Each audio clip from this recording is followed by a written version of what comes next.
Hey guys, today I'm going to be showing you how I make hand-stitched notebooks, the labels, and sticker books. These would work really well as like inserts for like traveler's notebooks or leather journal covers or any journal cover really. You can make them in whatever size you want, so you could do a passport. I've been doing A6, you can do larger like A5. Doing A4 inserts is going to be a little bit more difficult because you're going to have to find paper that's A3, but I'm sure it's possible. I just don't have experience with it. The most important part of this, paper. You can get blank paper, you can get dotted paper, you can also print grids or lines on blank paper, but I don't have a printer, so I will have to order whatever type of paper I want. You can do this on so many different types of paper, but I do recommend that you have a thicker paper like cardstock and then a different type of paper for your inside pages. If you're in the US like I am, do not get standard letter size paper. If you want to make standard size journals, US letter is not going to be very efficient for that. If you want to make an A6, you would have to basically use more than half the paper, so you can't get anything out of that other half unless you make like a non-standard size notebook, which you can do. I have done that. Like, these ones are not a standard size, they're just the extra cutoff I had because I was reusing paper that I already had in notebooks and stuff. But if you are going to be buying new paper for this, I recommend getting a A4 size paper. This is because standard notebook sizes are based off of these sizes of paper. So an A4 folded in half will give you an A5, an A5 folded in half will give you an A6. So that is just much more efficient and wastes a lot less paper. You can order in A4 sheets or you can order in A5 if you want to make A6s, so you don't have to cut them down. I have A4 right now and I'm going to be cutting them down into A6s. I like that I have the ability to make an A5 if I want to. So let's get started. Here are the things you're going to need for this process. First, a paper to go inside your notebook. So this could be dotted paper, drawing paper, whatever. And then a thicker cardstock for the cover. This can be pre-printed with a design that you're using, or you can print your own design on it. I was home for winter break, and so I was able to print my own designs on cardstock at home. So these are all my own designs. But if you have a piece of paper that you like the design of, you can also just glue it to a thicker piece of paper to use as the cover or whatever. You will also need a needle and thread. I'll go over what thread I use when we start the process.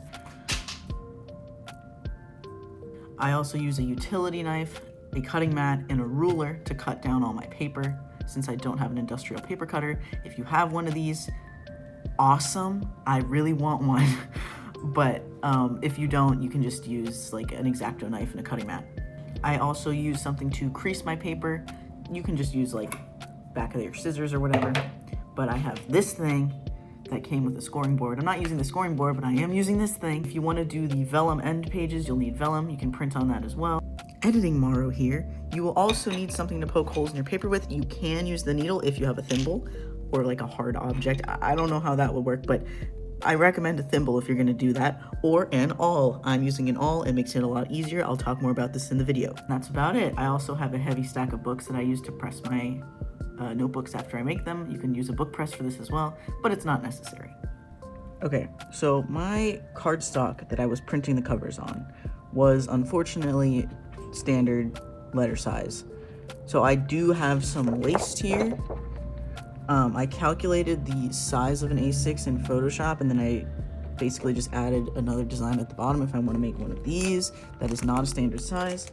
What you can also do if you have a design that's more continuous like this, is you can just cut it down to be passport size and then have basically two standard sizes. When it comes to the type of book you want to make, that's all up to the paper in the middle. I was reusing some old dot paper I had. I've also done a couple with drawing paper or even craft paper on the inside. And I also just got these, which are more specialty papers for like fountain pen writing and stuff like that. You can also get sticker release paper. So this paper, if you stick a sticker to it, you can peel it back off and use it on anything else and reuse the paper as much as you want. So this is great for sticker books. Heads up though, the sticker release paper is incredibly it's kind of like sticky, so dust will just adhere to the surface. So what I'm gonna have to do with these before I get them ready to sell is probably just get a piece of tape and get all that lint off once I bind the book. When it comes to the labels, what I did for these was I made the actual design of this in its own like canvas of this size. I did calculate the size of the covers and then added a little bit more extra so that I fold it over so that it would stay inside the book and on the cover. This is going to depend on what size you're doing for your notebooks, so I would just say measure out a little bit, and you can make them as tall as you want. And then I put a bunch of these on a standard sized canvas, and then I just printed that out and cut them out. I'm not going to go over how I made the patterns for the covers in this video, but I can do a separate video on that if you guys want it. One more component to these books is the vellum pages. So what I've been doing with these is I make a pattern and I print it out on vellum, and I bind that into the book at the beginning and at the end. I think it just adds a little bit of flair. I will say, if you are printing black covers, be very careful with the ink. Sometimes it continues to rub off on your hands. I did have an issue with that in this little book, which I am not going to be selling because as I bound the book, the fingerprints got all over the middle pages because those are the pages that you're touching the most. But yeah, here is the process. So for this video, I'm going to be making a sticker book, which I do not do the vellum front pages for, but basically the process for those is you make the pattern, you print it on vellum, then you cut it to size, and just bind it as you would any other page. What I did for these is I had A4 size papers, I folded them in half, I cut them in half, and then I folded them in half again, and this should be an A6 size. I'm going to be using this cover for this video, which I did the same thing earlier. I printed it out and then I cut it to size.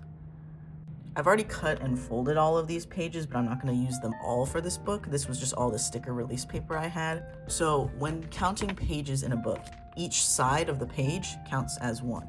So this would be 1, 2, 3, 4 pages.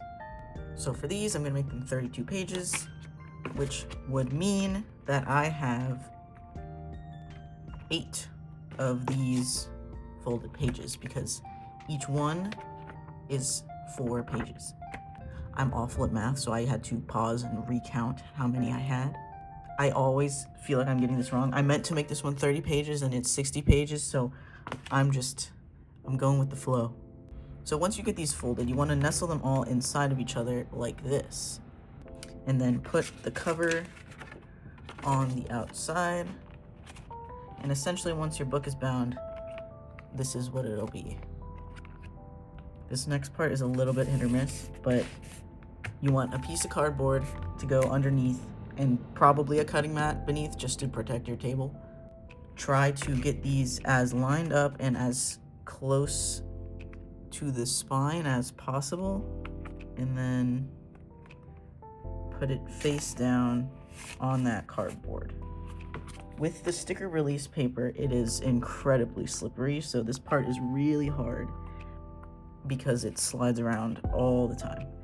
So I have this little guide here which has a mark at each centimeter, which is where I'm going to want to poke a hole with this. This is an awl. I will put the spelling on the screen if you want to get one for yourself. As you can see, as I'm trying to hold this down, it's sliding. So I'm just going to do that.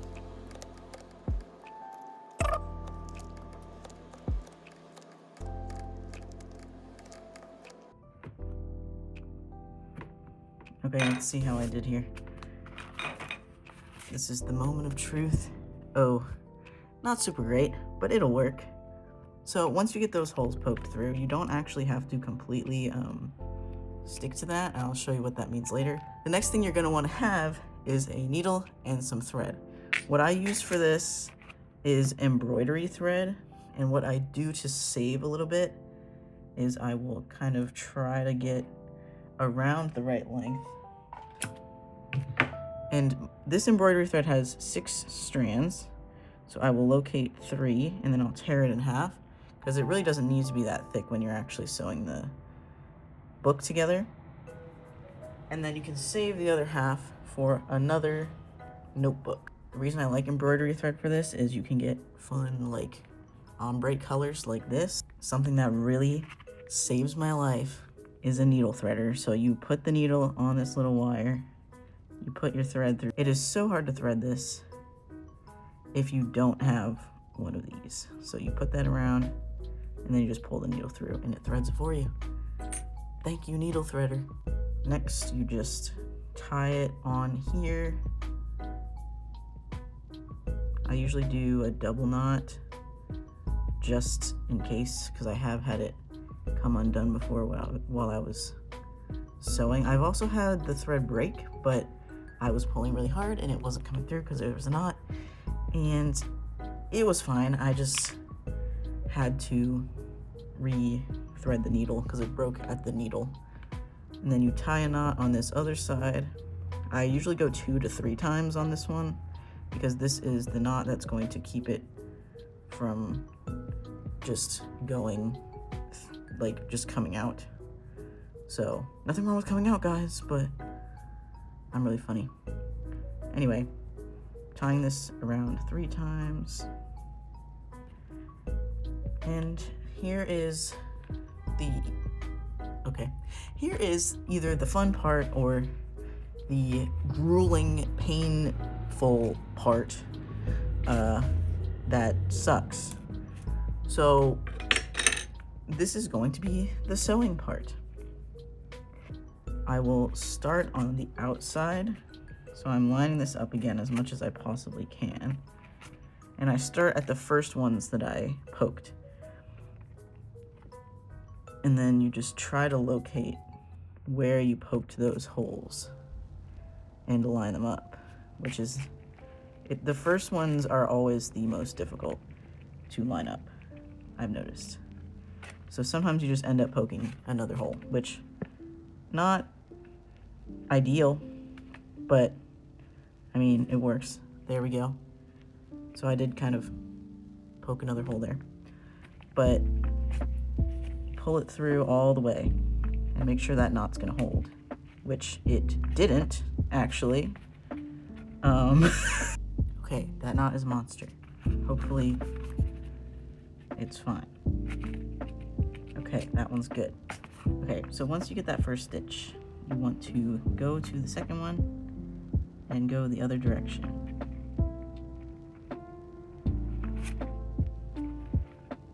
This part is nice to have a thimble. This is kind of a thimble to push it all the way through without stabbing yourself. And you pull this as tight as you possibly can to get that stitch, and then you just go all the way through and keep doing this till you get to the end. Okay, so I have this stitched all the way. It's not perfect. I'm probably never gonna be perfect at this, but they work, so that's all that matters to me. So once you get up here, you're gonna wanna start stitching back through the holes that you've already punched. So as you can see here, I did actually re-punch some of the holes as I was going. You can do this to kind of try to correct any mistakes that you had made previously, but I do recommend paying more attention to the outside spine, because this happened, and you know, the outside is what people are going to see. So if it is going in a traveler's notebook or something like that, you're not going to see that. It's not a huge problem. But I don't know. I'm a perfectionist. These things bother me. But anyway, you're just going to want to stitch back to where you already stitched so it has more durability and it looks complete. So I'm going to do that.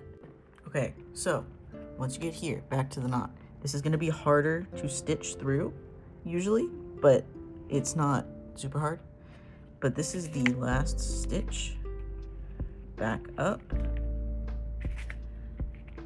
Now here's what my spine looks like. It's not perfect. It's got a little bit of, you know, quirkiness. Here's the inside.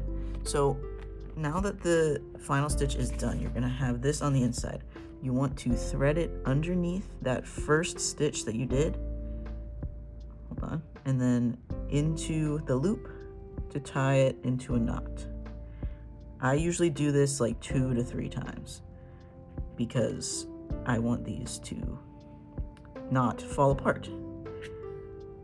So as you can see, my first stitch is not as tight as it probably should be, but I can't go back now. So there we go.